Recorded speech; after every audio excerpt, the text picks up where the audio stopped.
اعوذ باللہ من الشیطان الرجیم، بسم اللہ الرحمن الرحیم۔ آج کا ہمارا عنوان ہے دوزخ میں کون لوگ جائیں گے۔ اس کے لیے سب سے پہلے ہم سورۃ مدثر کے آیات کا مطالعہ کرتے ہیں۔ ہر شخص اپنے اعمال کے بدلے میں گروی ہے مگر دائیں ہاتھ والے، کہ وہ جنت میں کے باغوں میں بیٹھے ہوئے ہیں اور گناہ گاروں سے سوال کرتے ہیں، تمہیں دوزخ میں کس چیز نے ڈالا؟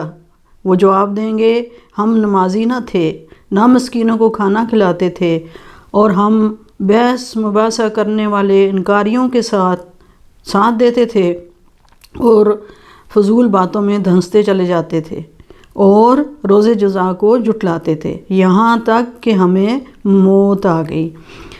پس انہیں سفارش کرنے والوں کی سفارش نفع نہ دے گی۔ ان آیات میں فیصلے کے بعد کے مناظر کی منظر کشی کی گئی ہے۔ اس سے پہلے سورۃ واقعہ میں فیصلے کے بعد یعنی قیامت کے دن اللہ تعالیٰ کیا کرے گا کہ لوگوں کے 3 گروہ بنائے جائیں گے۔ ان میں سے ایک گروہ سابقون کا ہوگا، وہ جو سب سے آگے بڑھنے والے، جن میں انبیاء، صالحین، شہداء، ولی اللہ یہ لوگ شامل ہوں گے، اور دوسرے وہ لوگ ہوں گے جن کے اعمال ان کے دائیں ہاتھ میں ان کا اعمال نامہ دیا جائے گا، اور تیسرے وہ لوگ ہوں گے جن کا اعمال نامہ ان کے بائیں ہاتھ میں دیا جائے گا۔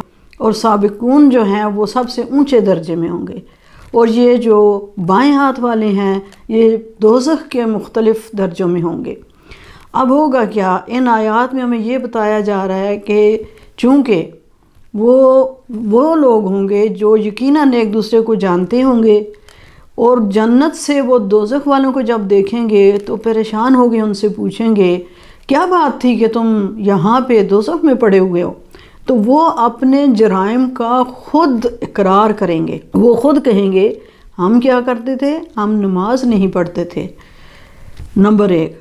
نمبر 2، وہ جواب دیں گے کہ ہم مسکینوں کو کھانا نہیں کھلاتے تھے اور ہم فضولیات میں اپنا وقت گزارتے تھے، یہاں تک کہ ہمیں موت آ گئی، اور ہم سمجھتے تھے کہ روز جزا تو ہوگا ہی نہیں، اس لیے ہم نے کبھی پرواہ ہی نہیں کی کہ نماز بھی پڑھنی ہے۔ اب اس میں کیا ہے کہ دنیا میں 5 وقت فلاں کی طرف بلایا جاتا ہے، اور ہم کیا کر رہے ہوتے ہیں، اس بات کی پرواہ ہی نہیں کرتے کہ فلاں کے لیے بلایا جا رہا ہے تو اٹھیں، ہم وضو کریں، نماز پڑھیں اور اللہ کی جو عبادت ہے اس کی طرف جائیں۔ اور اس کے ساتھ ہی ساتھ ہم کیا کرتے ہیں کہ خود تو بڑے اچھے مکانوں میں رہتے ہیں، خود تو بڑے اچھی گاڑیوں میں جاتے ہیں، 5 اسٹار ہوٹلوں میں جاتے ہیں، عیش و عشرت کرتے ہیں، اور اپنے ساتھ کا جو ہمسایہ ہے اس کی خبر نہیں لیتے کہ اس نے کھانا بھی کھایا یا نہیں، اس کو کپڑے بھی ملے ہیں یا نہیں۔ اپنے قریبی عزیز رشتہ دار جو ہیں ان کے بھی ہم پرواہ نہیں کرتے، اور ہم اپنی ہی عیش و عشرت میں مصروف رہتے ہیں۔ تو یہ وہ لوگ ہوں گے۔ اب وہ کیا کریں گے؟ دنیا میں وہ کیا کر رہے ہوتے تھے کہ وہ دھنستے چلے جاتے تھے دھنسنے والوں کے ساتھ، یعنی وہ ایسی محفلوں میں شرکت کرتے تھے، وہ خود اقرار کر رہے ہیں کہ وہ ایسی محفلوں میں شرکت کرتے تھے جہاں پہ غیبت ہو رہی ہے، برے کام ہو رہے ہیں، یا کرکٹ کا میچ یا تو کھیل رہے ہیں یا اس کو دیکھ رہے ہیں عین اس وقت جو کہ نمازوں کا ٹائم ہے۔ اور آج کل کیا ہو رہا ہے؟ لا یعنی فلمیں اور ڈرامے، ان میں وقت ضائع کیا جا رہا ہے، اور ساری رات انٹرنیٹ پہ سرفنگ ہو رہی ہے، اور صبح جب وہ فلاح کے لیے بلا رہا ہے، حی علی الصلاۃ اور حی علی الفلاح کی آواز آتی ہے، اس وقت سو جاتے ہیں، اور سمجھتے یہ ہیں کہ بستر سے اٹھ کے مسجد تک تو گئے نہیں، قبر سے اٹھ کے ہم جنت میں چلے جائیں گے، جیسا کہ سورۃ الکہف میں بتایا گیا ہے باغ والوں کا قصہ، کہ وہ اپنے باغ میں گئے اور انہوں نے مساکین کو یہ سوچا کہ ان کو ہم نہیں دیں گے تو ہمارا پھل زیادہ ہو جائے گا۔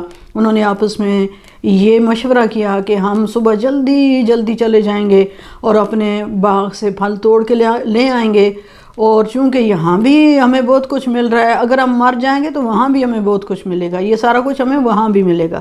ہوا کیا تھا، جب وہ باغ میں گئے تو باغ تو سارا الٹا پڑا تھا، سب کچھ تباہ ہو چکا تھا۔ تو یہی کام یہ لوگ بھی کر رہے ہیں، تو وہ خود اس بات کا اقرار کر رہے ہیں۔ قرآن پاک میں سب سے زیادہ جس چیز کا ذکر ہے ہمارے پاس، حکم ہے جس کے لیے، وہ ہے نماز۔ نماز کے لیے بے شمار اس کی خوبیاں بھی بتائی گئی ہیں، بے حیائی سے روکتی ہے، برے کاموں سے روکتی ہے، صاف ستھرا رہتا ہے، جو بھی نمازی ہوتا ہے باوضو رہتا ہے، ستھرا رہتا ہے۔ تو یہ وہ ساری چیزیں ہیں جو ہمیں جنت کی طرف لے کے جائیں گی۔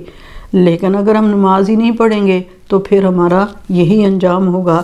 اور اسی سورت کی آیات نمبر 26، 27، 28 میں بتایا گیا ہے کہ میں عنقریب اسے دوزخ میں ڈالوں گا، اور تجھے کیا خبر ہے کہ دوزخ کیا چیز ہے؟ نہ وہ باقی رکھتی ہے نہ چھوڑتی ہے، کھال کو جھلسا دیتی ہے، اور اس میں 19 فرشتے مقرر ہیں۔ دیکھیں یہ نقشہ ذرا اپنا پڑھیں، اس پہ غور کریں، سنیں کہ کیا ہوگا جو نماز نہیں پڑھیں گے، مساکین کو کھانا نہیں کھلائیں گے اور فضول باتوں میں اپنا وقت ضائع کریں گے، تو یہ والا دوزخ کا۔ اب کیا ہے کہ ہمارے لیے یہ کام ہے، آئیے ہم سب مل کر اپنے گھر والوں کو، اپنے ساتھ والوں کو، اپنے مسلمانوں کو اس فلاح کی طرف بلائیں، ہم ایک دوسرے کو نماز کی تلقین کریں، مساکین کو کھانا کھلانے کی تلقین کریں۔ کیوں؟ اس لیے کہ جب ہم دوزخ میں ان لوگوں کو دیکھیں گے جو ہمارے اپنے ہوں گے، تو ہمیں اللہ تعالیٰ اپنے کرم سے اگر جنت میں بھی پہنچا دیتا ہے، اور خدا نخواستہ ہمارے ساتھ والے دوزخ میں ہوں گے، تو ہمیں اس جنت میں کیا خوشی ملے گی۔ آئیے ہم سب دین کے کام کو پھیلائیں، اللہ کے پیغام کو ایک دوسرے کو پہنچائیں۔ وما علینا الا البلاغ۔